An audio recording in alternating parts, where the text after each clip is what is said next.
आप गुस्सा क्यों नहीं होते, आपको क्रोध क्यों नहीं आता? इसका मतलब ये नहीं क्रोध नहीं आता, क्रोध भी दो प्रकार का होता है, एक इंटरनल, एक बाहर वाला। कुछ लोगों का दिख जाता, कुछ लोगों का दिखता नहीं। लेकिन बहुत हद तक हमने प्रयत्न किया कि हमें अपनी मुस्कुराहट भागने नहीं देना। अब आप पूछोगे हाउ पॉसिबल, वो कैसे पॉसिबल हुआ? तो लोग हमसे पूछते हैं कि आप झंझलाते नहीं, आपके पास लोग इतना परेशान करने आते, आपको नहीं लगता मन ही मन कई बार आपको लगने लगता ये हमारे अधिकारी, हमारे बॉस हमारा हित नहीं चाहते, हमें छुट्टी नहीं दे रहे हैं, हमें ज़रूरत भी है? मन में कई बार ऐसा लगने लगता, कई बार विचार, फिर स्ट्रेस भी आता, फिर बहुत ज़्यादा एक आध कोई साथ में रहने वाला और शैतानी कर दे तो फिर और भड़बड़ा जाता शरीर। और कोई सच में अपने लिए हंस रहा हो दूर खड़ा तो यही लगता है ये हमारे ऊपर हंस रहा है। ये जो मन की गति है ये बड़ी खतरनाक है। ये मन कई बार ऐसी चीजों को सत्य मान लेता है जो सत्य होती नहीं। तो स्ट्रेस मुक्ति का सर्वोत्तम उपाय, या तो आप यहाँ व्यस्त बहुत रहते पर 12 घंटे की ड्यूटी करके आए, आप 5 मिनट मेडिटेशन करिए, ध्यान। जरूरी नहीं आप हनुमान जी का करो, राम जी का करो, आप जिनको मानते अपने गुरु का ध्यान करो, अपने इष्ट का, आराध्य का। हमारे सरदार परंपरा से जो है वो अपने गुरु ग्रंथ साहब का, जिनका भाव बने। 5 मिनट आप ब्लैंक होकर के, एकदम ब्लैंक, खाली, कुछ नहीं सोचना, केवल ध्यान करो। अगर आप ओम का करो, प्रणव का, तो हमें लगता है कि आप देखेंगे 10 से 15 दिन में आपके जीवन में और आपकी बॉडी में बहुत फर्क पड़ रहा, आपके विचारों में बहुत फर्क पड़ रहा। कई बार शरीर जो आलस में, चिड़चिड़ापन में, आपके विचार बदलने लगेंगे और सुताई आपके अंदर हैप्पीनेस आने लगेगा और आप गाली में भी मुस्कुराने लगेंगे। कोई उल्टा भी बोलेगा तब भी मुस्कुराएंगे। स्ट्रेस मुक्ति का सर्वोत्तम उपाय है ध्यान, मेडिटेशन। 5 मिनट, बहुत 1 घंटा नहीं, 2 घंटा नहीं, 5 मिनट ध्यान। और ध्यान का मतलब आंख बंद करना नहीं, ध्यान का मतलब हमारी मति जो कहती आंख खुले में ध्यान हो, बेहतरीन ध्यान। आंख खुली रहे और अपने आप को, हम, मैं कौन हूं और इस पृथ्वी पर क्यों आए। और आपका तो निर्णय फिक्स हो गया है कि आप इस पृथ्वी पर राष्ट्र हित के लिए आए और पूरे राष्ट्र की जिम्मेवारी आपके ऊपर है। और आप मुस्कुराएंगे मेरे प्रियजनों, हमारे परिवार के सदस्यों, हमारा भारत मुस्कुराएगा। आप स्वस्थ रहेंगे, हमारा भारत स्वस्थ रहेगा। और आपका ब्रेन तेज चलेगा, हमारा भारत आने वाली हर बला से बच जाएगा। हमारे भारत में की जो सुरक्षा व्यवस्था आपके हाथ में है, पूरा देश आपके कारण चैनी से सो रहा है।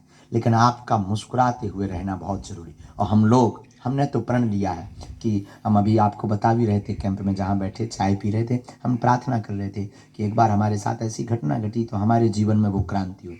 हम अचानक से ट्रेन से जाना था, कहीं अचानक से जाना था, एक महात्मा का आदेश लगा कि आप आओ, ये अभी आओ।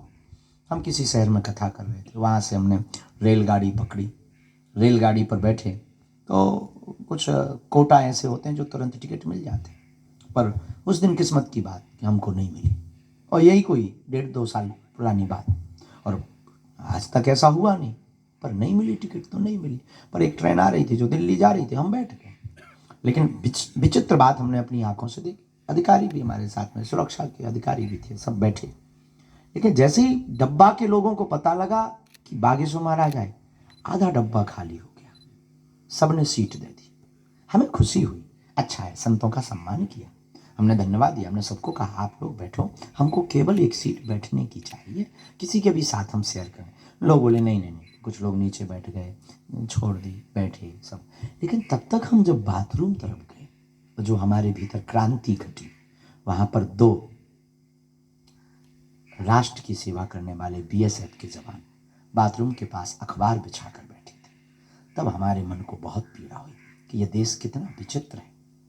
एक कोई अभिनेता या कोई व्यक्ति उस बोगी में बैठ जाता है तो बोगी खाली हो जाती है, और सबसे बड़ा अभिनेता इस देश का हीरो कई महीनों बाद अपने घर पर परिवार से मिलने आता है, उसको एक सीट तक शेयर नहीं होती है। उस दिन हमने प्रण लिया था कि अब जो भी होगा हमारे जीवन में, हम कुछ ना कुछ अपने शब्दों से भारत के लोगों को मोटिवेट करेंगे।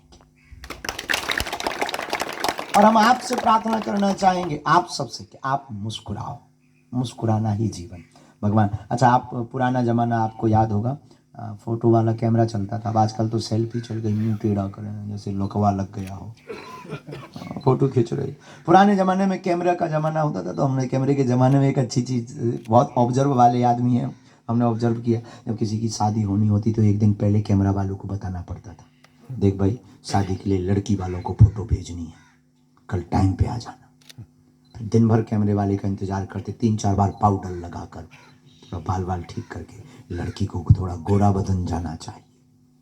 कैमरा वाले के भी उन दिनों में बहुत साके पड़े थे, उनकी भी इज्जत बहुत बड़ी होती। वो आता था मस्ती से, फिर लेंस साफ करता था, फिर वो चाय पीता था, तो वो पूछता था फुल खींचूं या हाफ खींचूं। अरे भाई यार जल्दी कर, 3 बार पाउडर खत्म हो गया यार। तो उसके भी बहुत नखरे हुआ करते थे उस जमाने में कैमरा वाला, रील वाला कैमरा। फिर वो कहता था ठीक है खड़े हो जाइए, हम फिर तुरंत खड़े हो जाए। फिर वो कितना भी अनपढ़ गवार हो, वो अंग्रेजी का एक शब्द, प्लीज स्माइल। अनपढ़ गवार, हमारे गांव का छन्नू लाल आदमी, नाम उसका छन्नू लाल, अनपढ़, कभी स्कूल का मुंह नहीं देखा, लेकिन उसने कैमरा क्या खरीदा, प्लीज स्माइल बोलता था। और कभी वो अपना नाम नहीं लिख पाया ठीक से, वो प्लीज स्माइल बोलता था। वो हम लोग तुरंत, जैसे कैमरा वाला प्लीज स्माइल, हम लोग तुरंत दांत निकाल, बत्ती से बाहर, हम मुस्कुरा देते थे। अब वो तुरंत फोटो खींच देता था। फिर 2-3 दिन इंतजार करते थे, क्योंकि वो धुल कर आती थी। जब 2-3 दिन बाद फोटो आती थी, अपनी फोटो देखकर हम लोग हंसते थे, हो तेरी क्या गजब फोटो आई। विचार करिए, 1 सेकंड मुस्कुराने से जब चित्र अच्छा आ सकता है, जीवन भर मुस्कुराते रहिए, पूरी जिंदगी अच्छी आ सकती है।